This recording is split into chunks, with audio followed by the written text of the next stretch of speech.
This week on Jerusalem Dateline, the best of times and the worst of times as Israel signs historic agreements with the UAE and Bahrain, then enters the high holy days as a new coronavirus lockdown kicks in. And Israelis' Iron Dome anti-rocket system in a new documentary, plus Rosh Hashanah, the shofar-sounding holiday. All this and more this week on Jerusalem Dateline.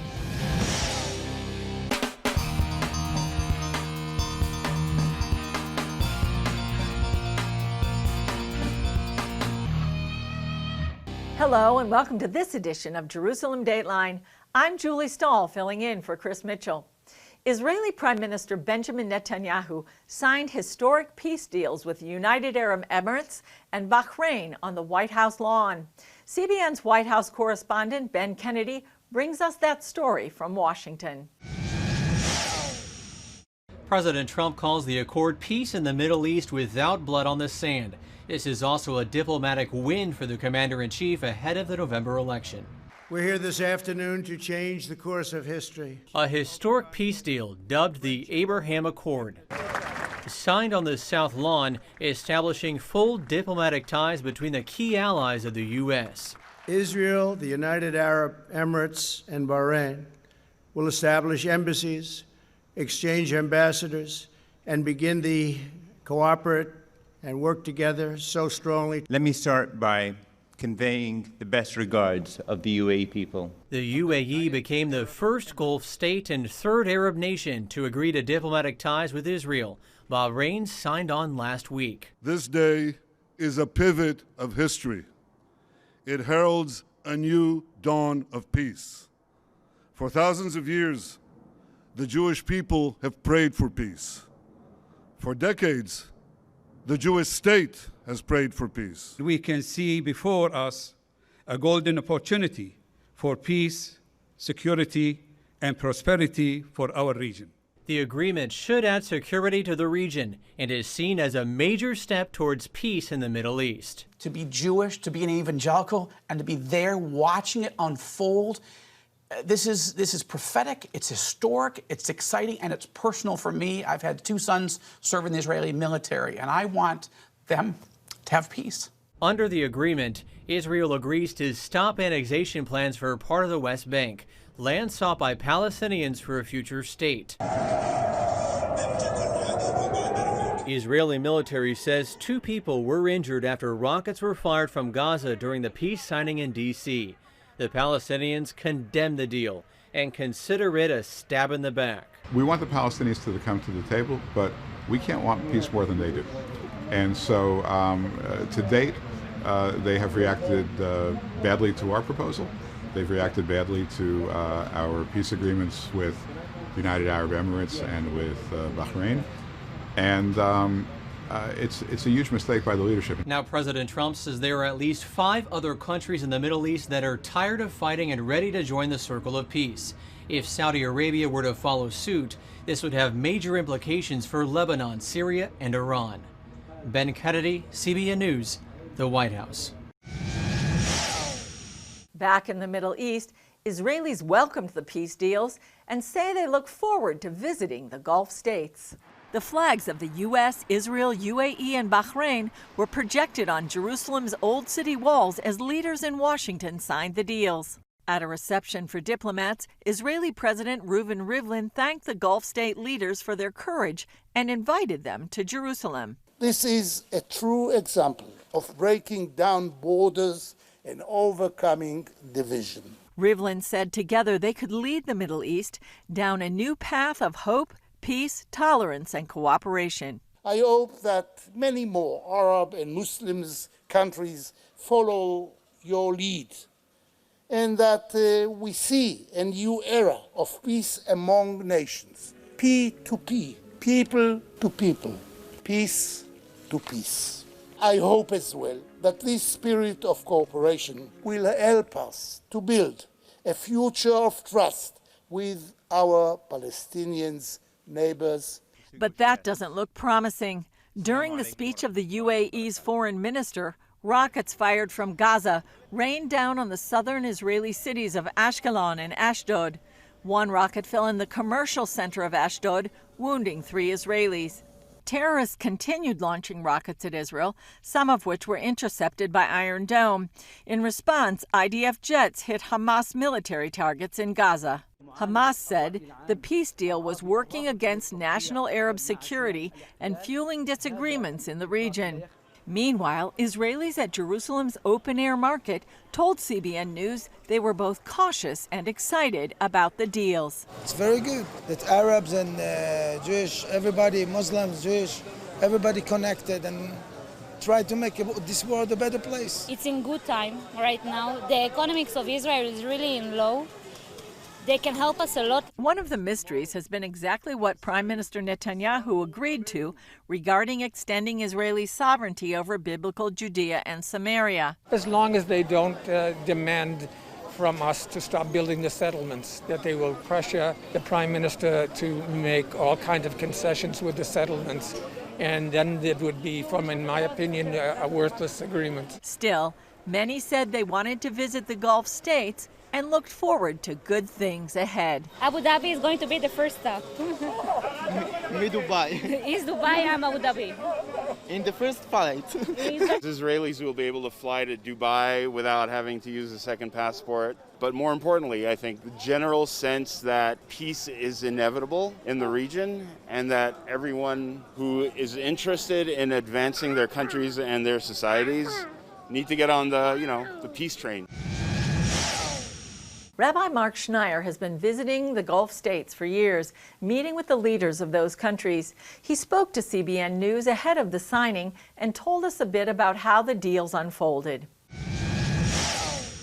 First, you have this raging pandemic. It's only a natural alliance for the Gulf and for Israel to combat this virus together. You have the existentialist threat that continues to come from Iran, wanting to strengthen relations with the U.S. administration, and both the UAE and Bahrain were very concerned about the possibility of annexation on the part of the state of Israel. That was one of the contributing factors that created the tension to make this deal. When the King of Bahrain said to me time and time again that our only guarantee for a strong, moderate Arab presence in the Gulf is a strong Israel, the Gulf is looking to the state of Israel to be its defender, to be its protector. The momentum in the Gulf is to normalize ties, to make peace with Israel. It's a win-win, both for the Gulf and for the state of Israel.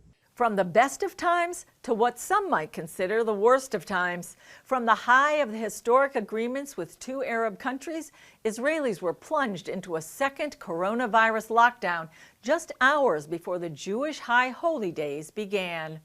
For the first time in its 62-year history, Jerusalem's Great Synagogue is closed for the high holidays. The reason is a very simple one. The most important criteria in Judaism is the safety, the physical safety of every human being. And the lockdown is widespread, closing schools, malls, hotels, and restaurants except for delivery. Israel has seen a dramatic rise in the number of new cases to more than 5,000 per day, with more than 1,100 deaths. Tonight, I want to tell you that I understand well the feeling of confusion, of embarrassment, of concern that many certainly feel. I understand and ask before everything else to apologize for this. While admitting the lockdown harmed Israelis' ability to celebrate together, President Rivlin encouraged them to be strong and then turned to the government. We must do everything to restore personal, medical, and economic security to all Israelis. Meanwhile, police spokesman Mickey Rosenfeld says law enforcement is ready to do its part while keeping the peace. The Israeli National Police have completed security, health, and safety measures for the scheduled lockdown. More than 7,000 police officers will take part in blocking different neighborhoods and preventing movements. Israelis taking care of last-minute needs at Jerusalem's open-air market shared mixed reactions to the lockdown. We're mad, I'm honest, because in July and August, everything was open, everyone drink a beer, everything they would go to concerts. But in the holidays, when it's supposed to be happy, everyone's supposed to be united. It's Rosh Hashanah, it's New Year's of the Jewish. He closed everything. The fact that we are the first Western country to enter a second lockdown It's insane. Still, some see a spiritual bright side. Maybe it will bring us all together more. We have to stay home and have a little introspection of ourselves and so forth. And I think that probably next year there'll even be more turnout in the synagogues and I think it's going to strengthen us in the end. Coming up, the new documentary about the invisible dome of iron that protects Israeli communities from enemy rocket fire.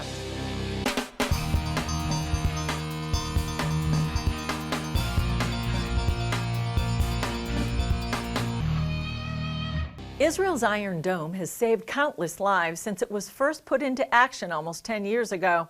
Now, filmmakers are telling the amazing story of Israel's air defense system in a new documentary series. We've added our own voiceovers to some of the film clips. Take a look. We're in the M3 district of Sderot. Here with us is Eli Moyal, mayor of Sderot, who came to the site in his slippers. He lives right around here. Eli, what did you hear? I didn't hear it. I saw it. I saw the shells land, mortar shells land. It was an incredible sight. I called on Prime Minister Arik Sharon and the security cabinet. The answer isn't more shelters. The answer isn't taking cover. The Israeli government must stop the mortar attacks on Sderot. That's how the search began for a solution to protecting Israel from rockets fired by terrorists. Imagine a town with over 20,000 citizens. In the middle of nowhere, a shell lands without warning. The new documentary series Iron Dome follows the development of this unique defensive system that has stopped 90% of the rockets it targeted. We wanted to explore the story of the making of Iron Dome as a life-saving weapon system. And we found out that the story is much bigger than just an army system. Creator and producer Nati Dinar says the series goes back to when the rockets started falling.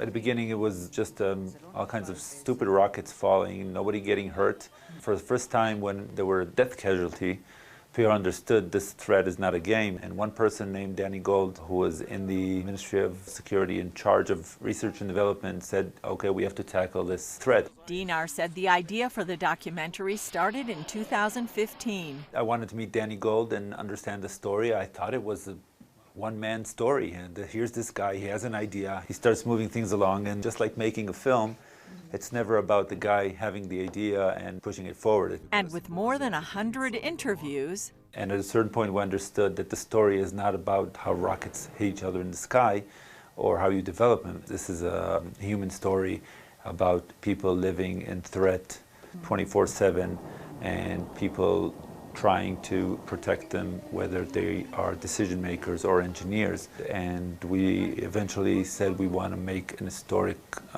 piece, but told in a personal way.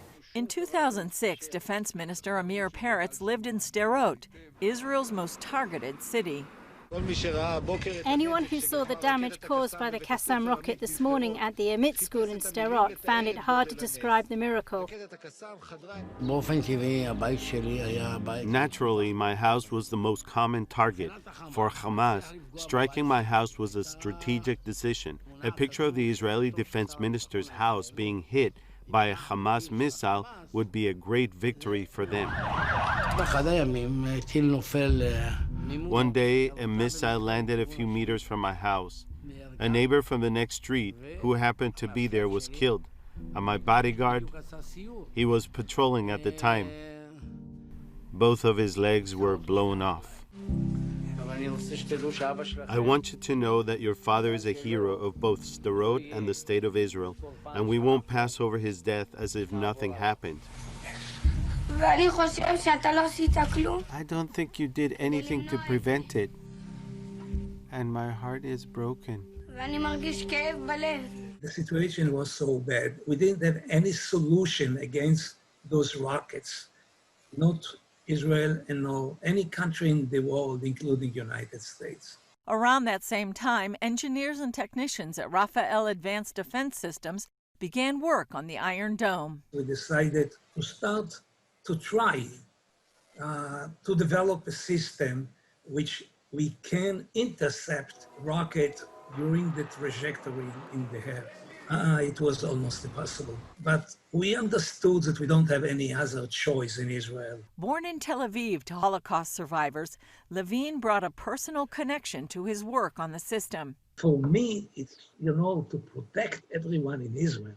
It's let's say, I have it from the childhood. First, we launch the target. The target's in the air. We start the countdown. The announcer, a guy named Dory, starts counting.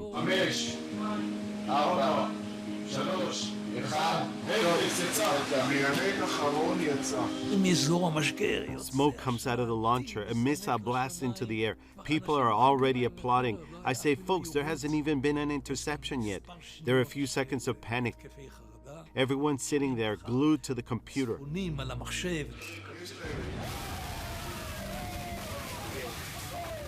Cheers for a defense system continuing to save Israeli lives today. Up next, Rosh Hashanah, the traditional Jewish New Year, and biblical Feast of Trumpets.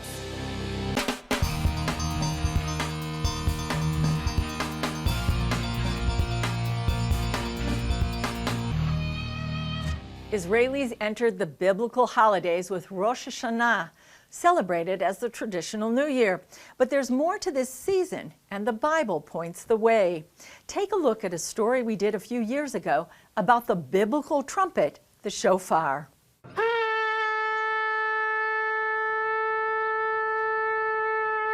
Rosh Hashanah literally means head of the year, the new year.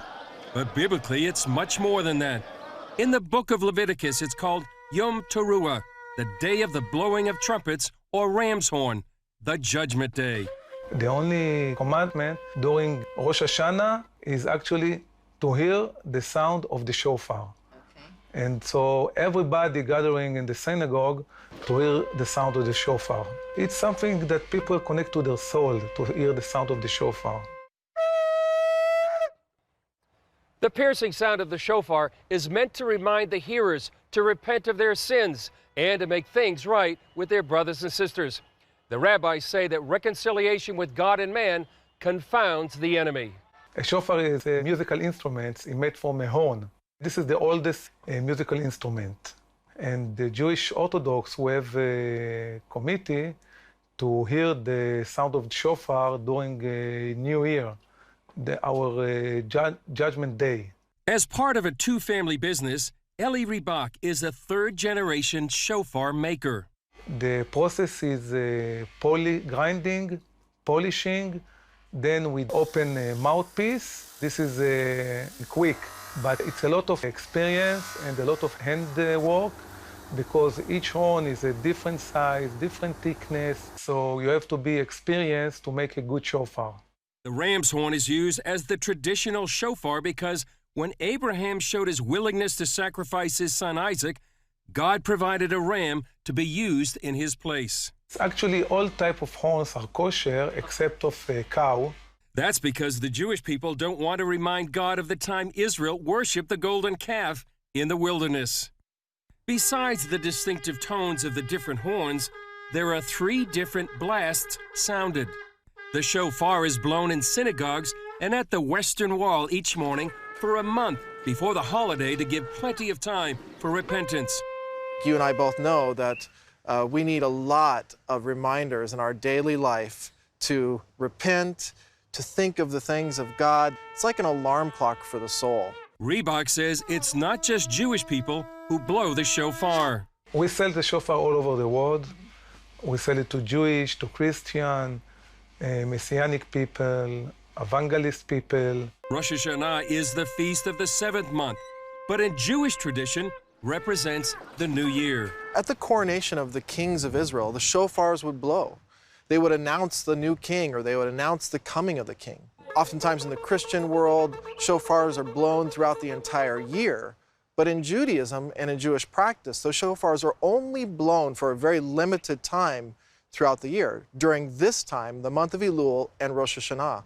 Boaz Michael, founder of First Fruits of Zion, says that's a foreshadow for those who believe in Yeshua, Jesus. And they tell us something. They're speaking to us. They're reminding us of something. And one of the things they're reminding us of is the creation of the world, the coming of the King, King Messiah one day at this time, the coronation of his kingdom here on earth. This is what the shofar is to remind us of, and it speaks to us every day when we hear that sound. Chris Mitchell, CBN News, Jerusalem. Still ahead, the special Slichot prayers asking for forgiveness.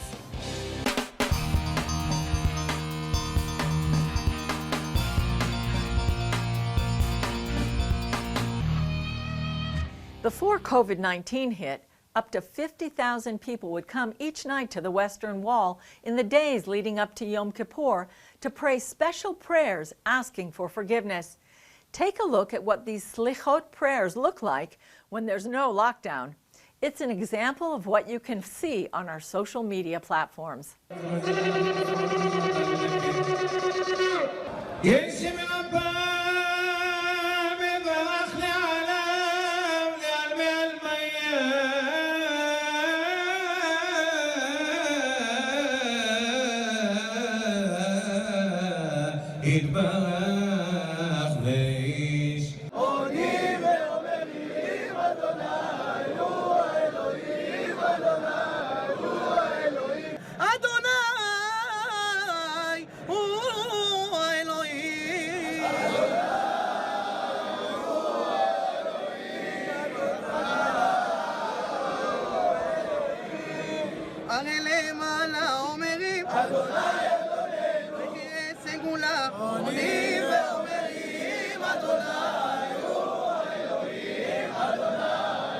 It's a powerful reminder to pray for Israel in this season, especially with the new coronavirus lockdown.